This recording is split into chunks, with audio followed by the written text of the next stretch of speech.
যে দুর্নীতি বাংলাদেশের এক ধরনের ক্যান্সার। গণঅভ্যুত্থান পরবর্তী সময়ে ঠিক বাংলাদেশ এই পুরনো ধারায় চলে গেছে। যেমন ৭১ সালে মুক্তিযুদ্ধের পরে আওয়ামী লীগের নেতাকর্মীরা সারা বাংলাদেশে যেভাবে হত্যার, লুটপাট, বিশেষ করে লুটপাট, ধর্ষণের রাজনীতি শুরু করেছিল, ঠিক একই ধারায় এই গণঅভ্যুত্থানের পর শেখ হাসিনা পালিয়ে গেল। যারা এই গণঅভ্যুত্থানের নিজেদেরকে ঠিকাদার মনে করে অথবা তারা মনে করে যে এটা তাদের সম্পত্তি, সেই সব বৈষম্য বিরোধী ছাত্র আন্দোলনের ব্যানার ব্যবহারকারীরা এখন এই বাংলাদেশে ওই একই স্টাইলে আওয়ামী কায়দায় লুটপাট, চাঁদাবাজি এবং দুর্নীতিতে যুক্ত হয়েছে।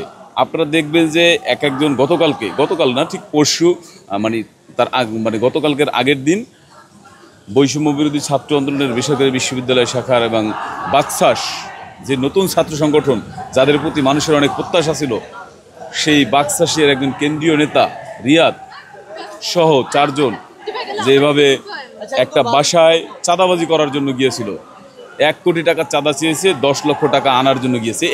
এইটা মাত্র একটা ঘটনা। আপনি দেখবেন এর আগে যে নাহিদ এনসিপি সভাপতি, তার ইঙ্গিতে 48 লাখ টাকা একজন নারীর কাছ থেকে আনা হয়েছে চাঁদা। এইভাবে কিন্তু চাঁদাবাজি চলছে সারা বাংলাদেশে। তো এইরকম একটা চাঁদাবাজির, একটা লুটপাটের, একটা দুর্নীতির বাংলাদেশ আমরা চাইনি।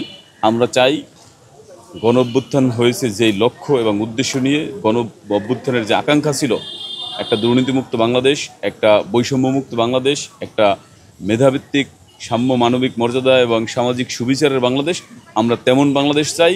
এবং বৈষম্য বিরোধী আন্দোলনের নামে আমরা গতকালকে দেখলাম যে তারা সারা বাংলাদেশের বৈষম্য বিরোধী আন্দোলনের যে কমিটি, সেটা বিলুপ্ত করছে। আমার মনে হয় যে এটার বৈষম্য বিরোধী যেই প্ল্যাটফর্ম, সেই প্ল্যাটফর্মে কিন্তু শুরুতে আমরা সবাই নেমে এটাকে সফল করেছি এবং খুনি হাসিনাকে পালিয়ে যেতে বাধ্য করেছি হাসিনার পতনে। কিন্তু এখন আর এই বৈষম্য বিরোধী আন্দোলনের এই প্ল্যাটফর্ম ব্যবহার করা উচিত না।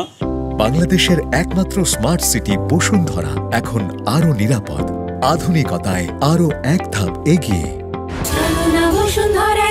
এটা এক ধরনের দোকান হয়ে গেছে, চাঁদাবাজির দোকান। এই চাঁদাবাজির দোকানটাকে এখনই বন্ধ করা উচিত।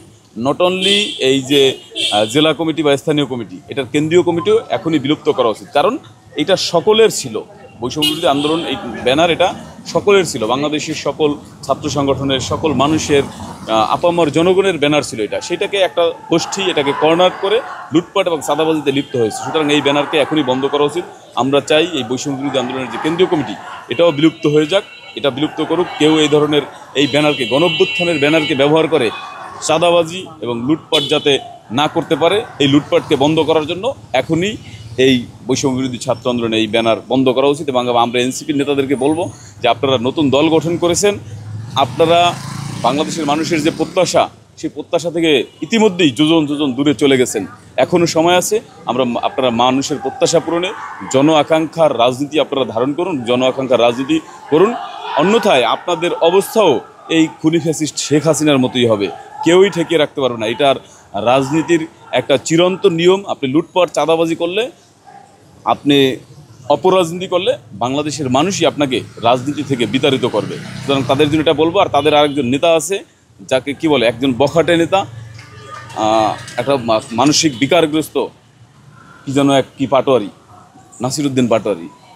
সে সারা দেশে উদ্ভট বক্তব্য দিয়া বিশুদ্ধ করে মানহানিকর বক্তব্য দিচ্ছে, বিশেষ করে বিএনপির যারা জনপ্রিয় নেতা তাদের বিরুদ্ধে। আমরা বলবো এনসিপিকে, এই নাসিরুদ্দিন পাটোয়ারিকে আপনারা অবিলম্বে পাগলাগারদে ভর্তি করেন, অন্যথায় পাবনার মানসিক হাসপাতালে ভর্তি করেন। অন্যথায় বাংলাদেশের মানুষ কিন্তু রাজপথে নাসিরুদ্দিন পাটোয়ারিকে কীভাবে শিক্ষা দিতে হয়, সেই শিক্ষা কিন্তু দিবে।